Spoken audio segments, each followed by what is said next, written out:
Akito ist ein Weißkopfseeadler. Hallo mein Großer. Hallo mein Schatz.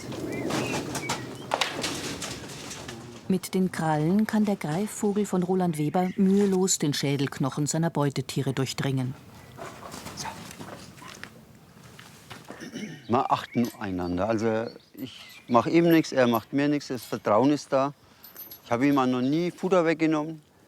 Also er weiß genau, was er an mir hat und ich an ihm. Ja, mein Großer. Auf, komm. Immer Vorsicht. Deswegen habe ich noch alle Finger dran.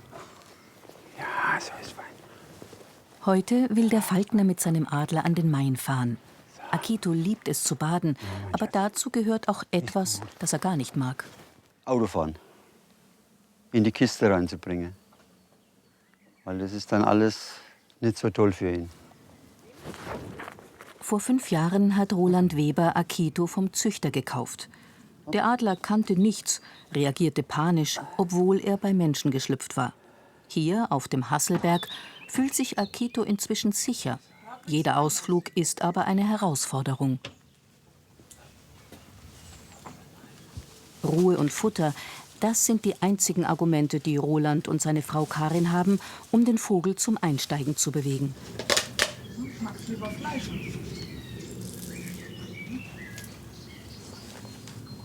Sie wollen das Vertrauen des Vogels auch nicht aufs Spiel setzen. Das heißt, warten.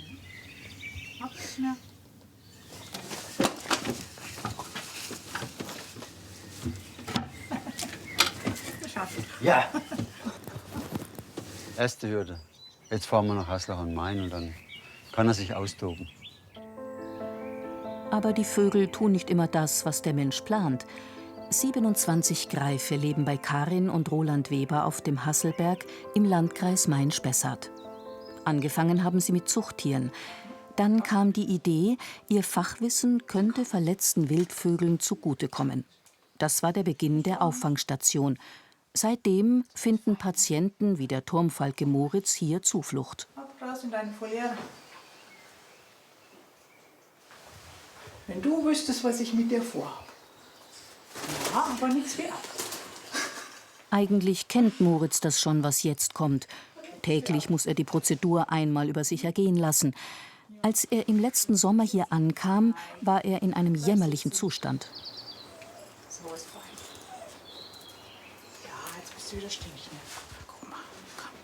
Der hatte Würmer in der Nase. Der konnte nicht mehr fliegen als Jungvogel. Und da hat er ein Medikament gekriegt, das das Würmer abtötet. Und jetzt hat er wahrscheinlich kein Gefühl im Schnabel. Deswegen macht er sich den nicht sauber. Du bist frech, es tut weh. Komm. Aha. Ja, komm, lass dich. Du bist sauber. Jetzt müssen wir ihm immer Schnabel und die Füße putzen. Und das findet er immer ganz schlimm. So hat der Turmfalke in der Freiheit keine Chance. Aber noch gibt es Hoffnung, dass sich die Nerven bei Moritz erholen und das Gefühl zurückkommt.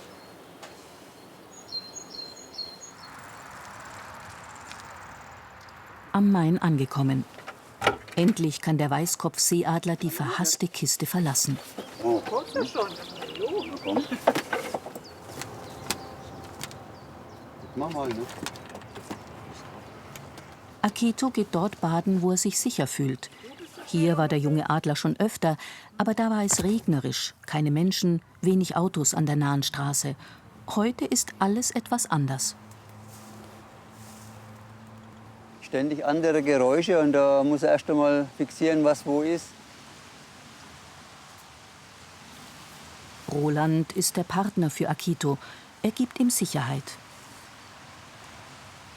Der Roland hat ein unheimliches Feingefühl, mit dem Vogel umzugehen. Der merkt jede Stimmung, was passt nicht und handelt halt entsprechend. Und ich denke, das ist ausschlaggebend dafür, dass die jetzt miteinander auskommen. Oh, Wasser, ne? Das ist dein Elixier, ne? Ja, mein Schatz.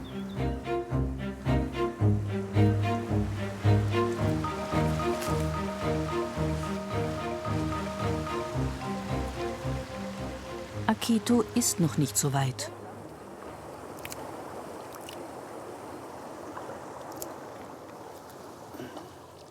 Die Falkner lassen ihm Zeit, doch eine Einladung nach der anderen scheitert. Aber der geht normal immer rein.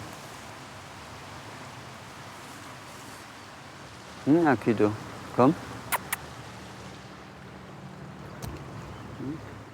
Akito trifft seine eigenen Entscheidungen. Trotzdem träumt Roland davon, dass er ihn bald frei fliegen lassen kann, ganz ohne Leine. Wir können es mal probieren. Ich habe nur noch keinen Sender. Er muss ja einen Sender haben, dass man orten kann, wenn er weg ist.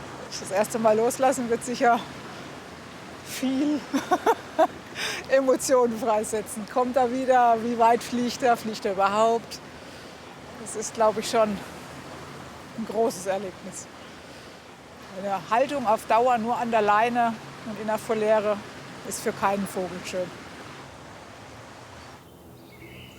Für den Mäusebussard Lucky ist heute der große Tag gekommen. Er soll wieder in Freiheit. Karin und Roland suchen für ihn den besten Startplatz. Oder wenn wir von da oben fliegen lassen und dann runter, dann hat er vielleicht gleich mehr Aufwind. Ja. Dann könnte er gleich höher fliegen.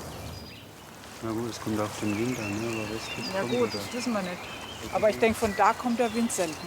Ja. Also wenn, kommt er ja von da oder von da. Und ich denke, da kommt er dann hoch. Da könnte er dann schön hier drüber Mit einem starten. gebrochenen Flügel kam Lucky zu ihnen. Ein Dreivierteljahr haben sie gehofft, gebangt und ihn gepflegt. Jetzt heißt es wieder loslassen. Er bäumt auf, er setzt sich da in den Wald, eine Viertelstunde, und dann fliegt er weg. Was machst du da? Na, heulen. Es ist auf der einen Seite total schön, auf der anderen Seite möchte man gerne mal Mäuschen sein und gucken, wie er zurechtkommt. Alles soll in einem Zug ablaufen, zum letzten Mal von Menschenhand eingefangen. Dann steht nur noch der gründliche Gesundheitscheck zwischen ihm und der Freiheit. Lucky bringt die besten Voraussetzungen mit, dass er sich wieder zurechtfindet. Dadurch, dass er ein Wildvogel war und schon erwachsen war, als wir ihn gekriegt haben, kennt er sich ja aus in der Wildnis und weiß, was Mäuse sind, weiß, dass man die fangen muss. Und da hat er gute Chancen, wieder rauszukommen. Vorausgesetzt, die Flugmuskulatur ist ausgebildet genug und das Gefieder ist in Ordnung. Du so, ja. Du lang sitzt du mal. Du bleibst da. Ja, ist gut. Ist gut, mein Schatz. Der Kontakt mit dem Menschen bedeutet für den Wildvogel immer noch Stress. Die Prozedur muten Karin und Roland dem Vogel so selten wie möglich zu. Diesmal nur, um ganz sicher zu sein, dass er fit ist für die Freiheit. Ist gut, du bist ein Schatz. Ne? Guck mal, das ist ganz abgebrochen. So kommt er nicht raus. Oh, Scheiße. Der muss absolut gesundes Gefieder haben, damit er Beute schlagen kann. Sonst ist er zu langsam. Und wenn jetzt hier die ganzen Federn abgebrochen sind, dann bis der dann gesteuert hat und gebremst hat, das wird so nichts. Also wenn sie so wären wie da, ging es, aber die anderen, die sind zu kurz, das geht nicht. Ja, der mausert jetzt ja schon, ne? Da fehlen doch Federn. Ja. Da müssen wir warten, bis die Mauser durch ist. Und dann kann er raus, wenn die wieder in Ordnung sind. So wird jetzt nur gelaufen. Im Herbst hat Lucky also wieder eine Chance. Keine Überlebenschance hatte der kleine Uhu unter seinen Geschwistern. Als seine Mutter ihn nicht mehr gefüttert hat, zog Fridolin bei den Webers ein. So ein Nestling braucht Wärme und alle 2 Stunden Nahrung. Deshalb war der Uhu immer da, wo die Falkner waren. Da kann er schon fliegen. Also schon Eine besondere Zeit, die aber irgendwann ein Ende haben musste. mit dem Alter einfach, ne? Ja. Je größer er wurde, desto mehr hat er gemerkt, er nimmt so mehr und mehr Überhand. So, er wird stärker und sogar der Hund hat schon Angst vor ihm und dann kann man natürlich aufzünden, ne? Klar war auch, je weniger Scheu Fridolin vor den Menschen hat, umso schlechter sind die Erfolgsaussichten fürs Auswildern. Als der Uhu ein Vierteljahr alt war, ist er von der Wohnung in die Voliere umgezogen. Aber nach wie vor spielt Fridolin mit den Menschen. Roland will es uns zeigen. Ja, Wo ist mein Uhu? Ja, Uhu. Komm. Komm, Uhu. Na komm. Der hustet uns was.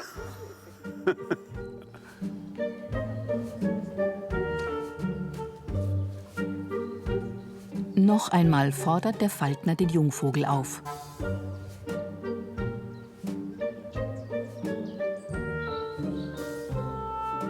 Das wird so nichts. Der will nicht. Obwohl Fridolin noch gar nicht geschlechtsreif ist, hat er mit seinem Ziehvater bis vor wenigen Wochen noch hemmungslos gebalzt. Aber mit Kamera in seiner Voliere zeigt der Nachtgreif dann doch seine natürliche Scheu. Also ich finde es nicht enttäuschend, weil wir wollen ihn ja auswildern. Und ich denke, da ist es gut, wenn er auf fremde Menschen auch entsprechend reagiert. Wir hätten es euch zwar gegönnt, dass ihr es zeigen könnt, aber ich finde es gut, dass er es nicht macht. Weil wir haben gedacht, er ist da jenseits von Gut und Böse und ihm ist das egal, aber offensichtlich nicht. Fridolin bekommt hier die Zeit, die er braucht und auch Hilfe von seinen Artgenossen. Da ist ein Uhuweib gekommen und die war dann immer da, abends, nachts. Und die hat dann hier auch gejagt. Die hat leider auch einen Igel geschlagen. Aber das ist halt so. Und ich hoffe, dass er da was mitgekriegt hat. Wenn ich wüsste, sie nimmt ihn mit, würde ich ihn rauslassen. Auch wenn es in der Praxis manchmal gar nicht so leicht ist, die Distanz zu den Wildtieren zu halten, ist das der Leitsatz für Roland und Karin.